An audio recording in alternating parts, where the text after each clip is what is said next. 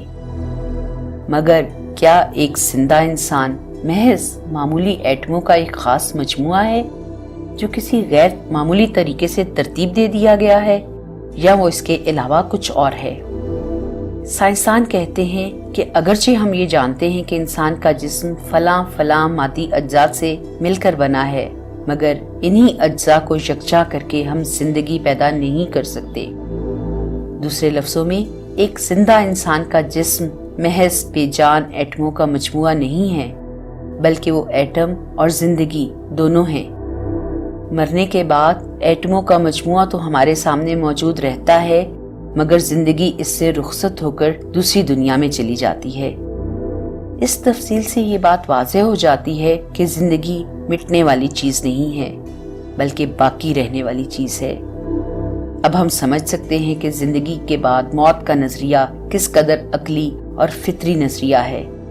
یہ حقیقت پکار رہی ہے کہ زندگی صرف وہی نہیں ہو سکتی جو موت سے پہلے نظر آتی ہے، بلکہ مرنے کے بعد بھی ہمیں زندہ رہنا چاہیے۔ ہماری عقل تسلیم کرتی ہے کہ یہ دنیا اور اس کی عمر فانی ہے، مگر انسان ایک ایسا وجود ہے جو اس کے بعد بھی باقی رہتا ہے۔ جب ہم مرتے ہیں تو در حقیقت مرتے نہیں، بلکہ زندہ رہنے کے لیے دوسری دنیا میں چلے جاتے ہیں۔ موجودہ زندگی ہماری مسلسل عمر کا محض ایک مختصر وقفہ ہے۔ دوسری دنیا۔ اب اس سوال پر غور کیجئے کہ دوسری زندگی کیسی ہوگی۔ خدا کے رسول صلی اللہ علیہ وسلم کہتے ہیں کہ وہاں جنت اور دوزخ ہے۔ ہر شخص جو مرتا ہے وہ ان دو میں سے کسی ایک کے اندر داخل کیا جاتا ہے۔ جو شخص آج کی دنیا میں خدا کا فرما بردار ہوگا اور نیک عمل کرے گا، اس کو جنت کی آرام گاہ میں جگہ ملے گی، اور جو بد کردار اور خدا کا نافرمان ہوگا اس کو جہنم کی تکلیفوں میں ڈالا جائے گا۔ اس کو سمجھنے کے لیے اس حقیقت پر غور کیجئے کہ انسان جو کام بھی کرتا ہے اس کی دو حیثیتیں ہوتی ہیں۔ ایک یہ کہ وہ ایک واقعہ ہے، جیسے کہ بہت سے واقعات ہوتے ہیں، اور دوسرے یہ کہ وہ کسی خاص ارادے کے تحت کیا گیا ہے۔ پہلی حیثیت کو ہم واقعاتی کہہ سکتے ہیں اور دوسری کو اخلاقی۔ ایک مثال سے اس کی مزید وضاحت ہو جائے گی۔ اگر کسی درخت پر کوئی پتھر اٹکا ہوا ہو، آپ اس کے نیچے سے گزریں اور یکا پتھر آپ کے اوپر گر پڑے اور آپ کا سر ٹوٹ جائے، تو آپ درخت سے لڑائی نہیں کریں گے، نہ اس پر خفا ہوں گے، بلکہ خاموشی سے اپنا سر پکڑے ہوئے گھر چلے جائیں گے۔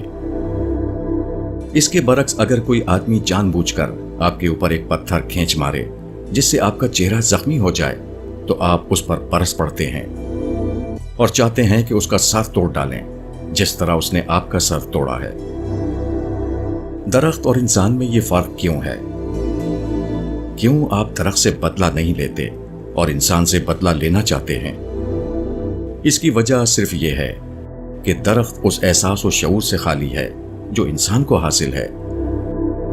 درخت کا عمل صرف واقعاتی نوعیت رکھتا ہے، جبکہ انسان کا عمل واقعاتی اور اخلاقی دونوں ہے۔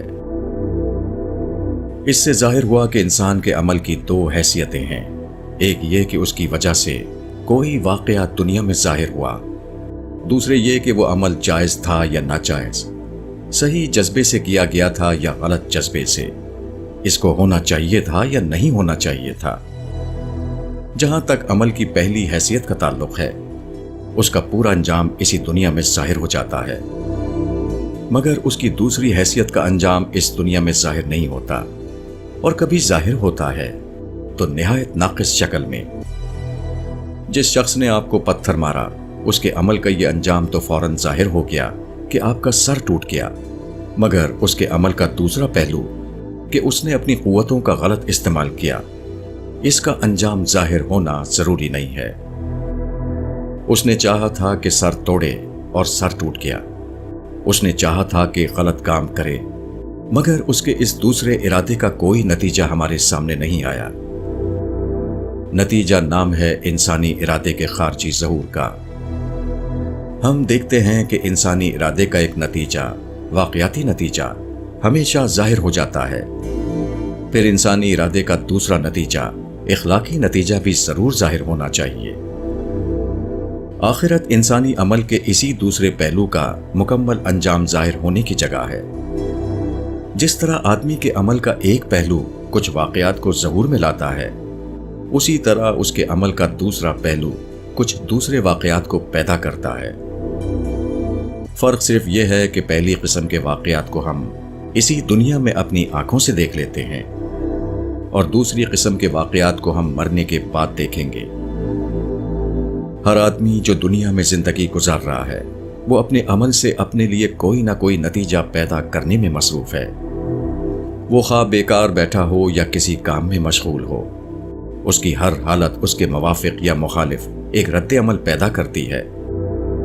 اس کے عادات و اخلاق سے لوگ اس کے بارے میں رائے قائم کرتے ہیں۔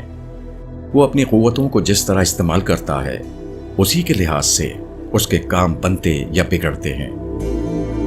وہ اپنی کوششوں کو جس سمت میں لگاتا ہے، اس سمت کی چیزوں پر اس کا حق قائم ہو جاتا ہے۔ غرض ہر شخص اپنے گرد و پیش اپنی ایک دنیا کی تخلیق کر رہا ہے جو عین اس کے عمل کے مطابق ہے۔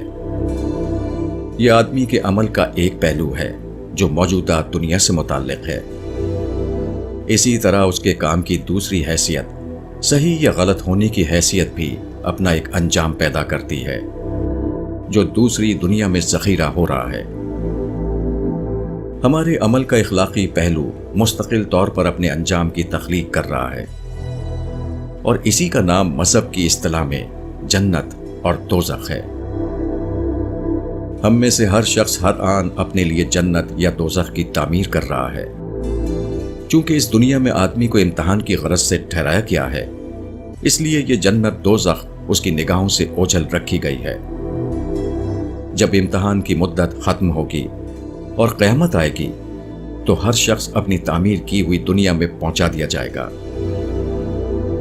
یہاں ایک سوال پیدا ہوتا ہے، اگر ہمارے عمل کا کوئی اخلاقی انجام ہے تو وہ ہم کو نظر کیوں نہیں آتا؟ مثلا مکان بنانا ایک عمل ہے جس کا ایک انجام یہ ہے کہ مکان بن کر کھڑا ہو جائے۔ یہ انجام ظاہر ہوتا ہے اور اس کو ہم اپنی آنکھوں سے دیکھتے ہیں، مگر اس عمل کا یہ پہلو کہ وہ جائز طریقے پر بنایا گیا ہے یا ناجائز طریقے پر، یہ بھی اگر کوئی انجام پیدا کرتا ہے تو وہ کہاں ہے؟ کیا ایسا بھی کوئی انجام ہو سکتا ہے جس کو دیکھا اور چھوا نہ جا سکتا ہو؟ اس کا جواب خود عمل کی ان دونوں حیثیت میں موجود ہے۔ کسی عمل کی جو واقعاتی حیثیت ہے اس کو ہر شخص دیکھتا ہے، حتیٰ کہ کیمرے کی بے جان آنکھ بھی اس کو صاف طور پر دیکھ لیتی ہے، مگر کسی عمل کی اخلاقی حیثیت نظر آنے والی چیز نہیں ہے، وہ صرف محسوس ہوتی ہے، دیکھی نہیں جاتی۔ عمل کی دونوں حیثیتوں کا یہ فرق خود اشارہ کر رہا ہے کہ دونوں قسم کا انجام کس طرح ظاہر ہونا چاہیے۔ یہ اس بات کا صریح اشارہ ہے کہ عمل کی پہلی حیثیت کا انجام اسی دنیا میں نظر آنا چاہیے جس کو ہم اپنی آنکھوں سے دیکھ رہے ہیں، اور عمل کی دوسری حیثیت کا انجام اس دنیا میں نظر آئے گا جو ابھی ہماری آنکھوں سے اوجھل ہے۔ گویا جو کچھ ہے یہی دراصل ہونا بھی چاہیے تھا، مگر یہ صرف عقلی امکان ہی کی بات نہیں ہے۔ کائنات کا مطالعہ ہمیں بتاتا ہے کہ بالفعل یہاں دونوں قسم کے انجام پائے جاتے ہیں، ایسے بھی جنہیں ہم واقع ہونے کے بعد فوراً دیکھ لیں، اور ایسے بھی جو اگرچہ ہماری آنکھوں کو نظر نہیں آتے مگر وہ ایک حقیقت کے طور پر موجود ہوتے ہیں۔ کائنات میں ایسے غیر مرئی نتائج کا موجود ہونا صریح طور پر ظاہر کرتا ہے کہ اسی قسم کے دوسرے غیر مرئی نتائج بھی موجود ہو سکتے ہیں۔ کائنات کی تخلیق اپنے اندر ایسے نتائج ہونے کا اقرار کرتی ہے۔ مثال کے طور پر آواز کو لیجئے۔ آپ جانتے ہیں کہ آواز نام ہے ایسی لہروں کا جن کو آنکھ کے ذریعے دیکھا نہیں جا سکتا۔ جب ہم بولنے کے ذریعے زبان کو حرکت دیتے ہیں تو اس کی حرکت سے ہوا میں کچھ لہریں پیدا ہوتی ہیں، انہی لہروں کو ہم آواز کہتے ہیں۔ آواز ایک طرح کا غیر مرئی نقش ہے جو ہماری زبان کے ہلنے سے ہوا میں پیدا ہوتا ہے۔ جب بھی کوئی شخص بولتا ہے تو اس کی آواز لہروں کی شکل میں نقش ہو جاتی ہے اور مستقل طور پر باقی رہتی ہے۔ حتیٰ کہ سائنسدانوں کا خیال ہے کہ اب سے ہزاروں برس پہلے کسی انسان نے جو آواز اپنے منہ سے نکالی تھی، جو گفتگو یا تقریر کی تھی، سب کی سب ہوا کے اندر لہروں کی شکل میں موجود ہے۔ اگرچہ ہم آج ان آوازوں کو نہیں دیکھتے اور نہ اسے سنتے ہیں، لیکن اگر ہمارے پاس ان کو گرفت کرنے والے آلات ہوں تو کسی بھی وقت ان کو بینہ اپنی سابق شکل میں دہرایا جا سکتا ہے۔ اس مثال کے ذریعے ہم دوسری دنیا کے مسئلے کو بخوبی سمجھ سکتے ہیں۔ جس طرح ہمارے چاروں طرف ہوا کا ایک خلاف ہے اور ہماری ہر آواز منہ سے نکلتے ہی اس پر نقش ہو جاتی ہے، حالانکہ نہ ہم ہوا کو دیکھتے ہیں اور نہ اپنی آواز کے نقوش کو۔ ٹھیک اسی طرح وہ دوسری دنیا بھی ہم کو چاروں طرف سے گھیرے ہوئے ہے اور ہماری نیتوں اور ارادوں کو مسلسل ریکارڈ کرتی جا رہی ہے۔ اس کے پردے پر ہمارے اعمال کے نقوش ثبت ہو رہے ہیں جو مرنے کے بعد ظاہر ہو جائیں گے۔ گراموفون میں چابی بھری ہوئی ہو اور ریکارڈ اس کے اوپر گھوم رہا ہو تو سوئی رکھتے ہی ریکارڈ کی خاموش تختی یکایک اس طرح بول پڑتی ہے جیسے وہ اسی کی منتظر تھی کہ کوئی اس کے اوپر سوئی رکھے اور وہ اپنے اندر کی آواز کو نکالنا شروع کر دے۔